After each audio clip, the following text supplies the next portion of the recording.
A Knight's Tale flashbacks.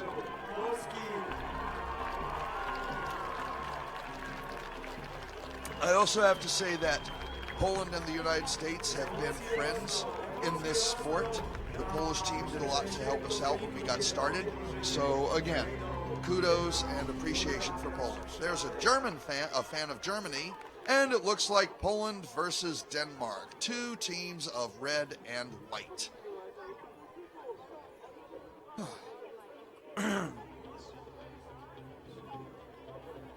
Poland in left side and Denmark in right side. And of course the Eye of the Tiger plays.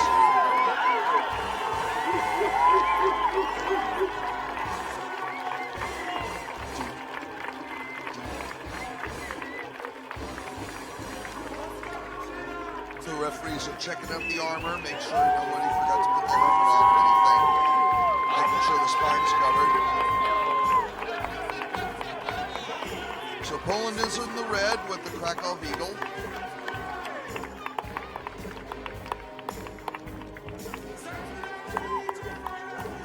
And Denmark is in the slightly darker red with the white crosses. The 16-on-16 mass battles are kind of like the premier event of this sport here. That's why they're held at the end of the day. That's why all the crowds are there to see them. And what with all the chaos that could happen, it's also the event with the greatest degree of risk and chaos. So it's only appropriate for the fighters on each team to come over and show a little love, share a few hugs, or we ho are about to try to kill you, salute you. Well, they're not really trying to kill you. The weapons are blunt and everyone's wearing armor. We're just trying to knock you down.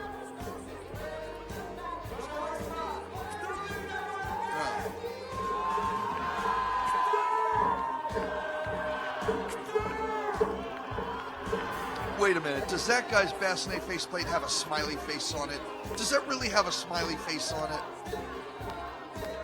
Okay, we're gonna, hopefully that guy will get a better look at his helmet, because I want to see if that had a smiley face on it.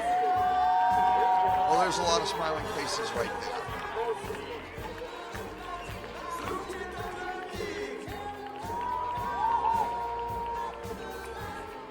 That yellow tape there, I am going to presume, is separating fans who pay different prices of tickets.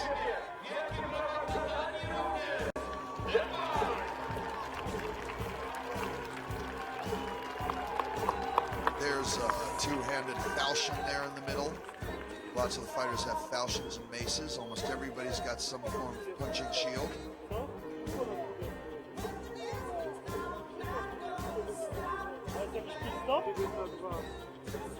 And you see that green bunker there? That's where I'm sitting. So I don't get to actually see the fights in person. I'm watching the exact same screen you're watching.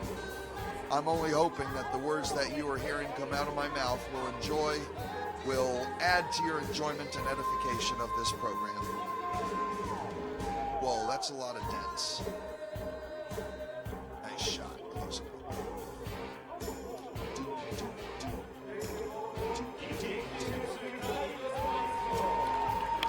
Bows to the opponents, salutes to the crowd. Now, if Poland wins, just expect this crowd to go crazy. Hell, expect them to go crazy before the team wins. And here they go. Poland advances in a line, Denmark advances in 3 units. And Poland engages on the west gate, on the west fence. The center and the east fence are still just testing each other. Poland is starting to probe, and Denmark has got a guy in the backfield. Looks like he's been displaced, distracted, I should say. There goes a Dane. There goes another Dane. Here's a Dane looking for a target of opportunity, runs into his teammates. There goes a Pole knocking down a Dane, and there goes a Dane pulling that Pole down with him. Now we've got a one-on-one. Ooh, there goes some pain. There's a cluster in the corner there as a falchion man, what is that funky chopper thing, is bringing down the pain. He gets engaged by a fighter with a pavis on his shield, while the pole with a pavis on the shield is engaging the Dane.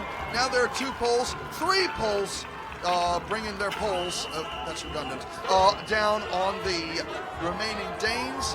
Whistles blow, and I'd say Poland won that one.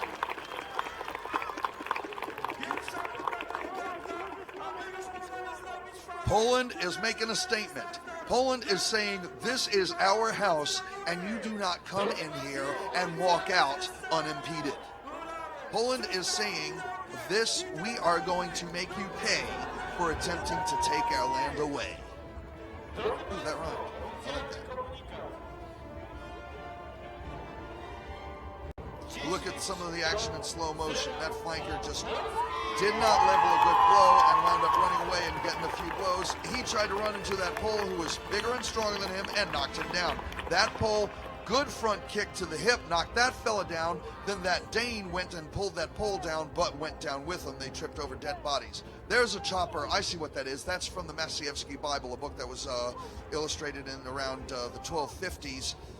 And he stops laying in the pain on that Dane, who is not like the rain in Spain, but he's having a hard time standing up with all that pain. He decides to disengage from the Polish guy who's holding him so that he can engage the guy with the chopper, who then answers with a headbutt. Perfectly legal.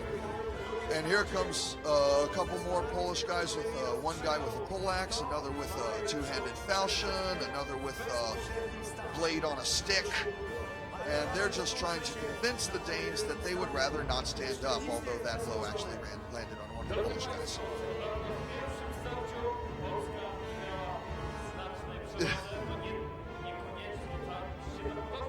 Did I do what? What are people asking me now? No, I did not. Funky, F-U-N-K-Y. It is a perfectly good word. It was very popular in the 70s, during which I grew up.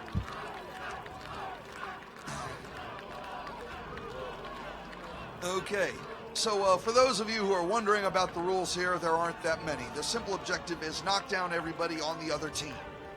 The team with the last man standing, or the team with more than 3 men standing, if the other team only has 1 man standing, wins the round. You can punch him, you can kick him, you can grapple him, you can knock him down, you can hit him with your weapon, you can hit him with your shield, you can do just about anything except wrap 2 arms around his legs below the waist, or hit him behind the knees, or in the front of the throat, or the back of the neck, or vertically along the spine, or stomp on his foot.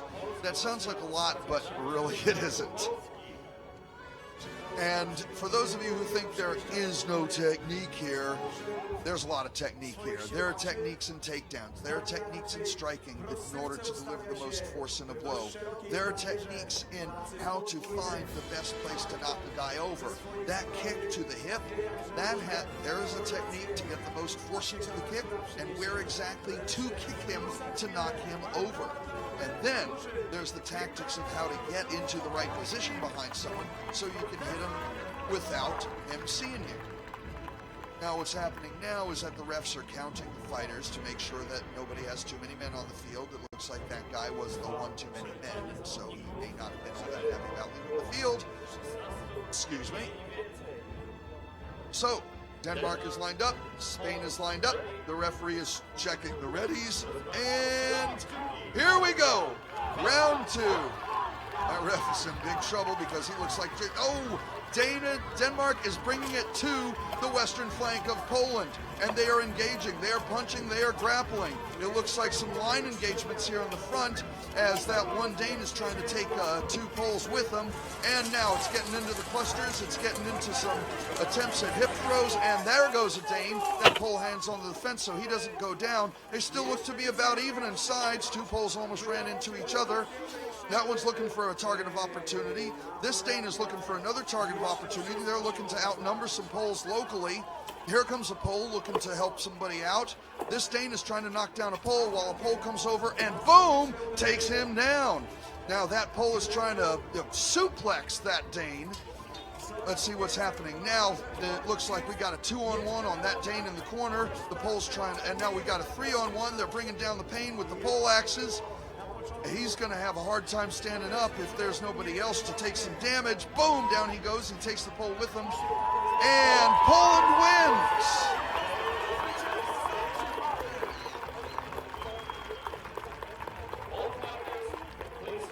about that. Hard-fought matches, but Denmark did the best they could against Poland. They tried really hard. They executed their plans, but Poland was not going to have it. Poland was not going to let Denmark take them down on their home turf. And the crowd applauds in a very enthusiastic manner.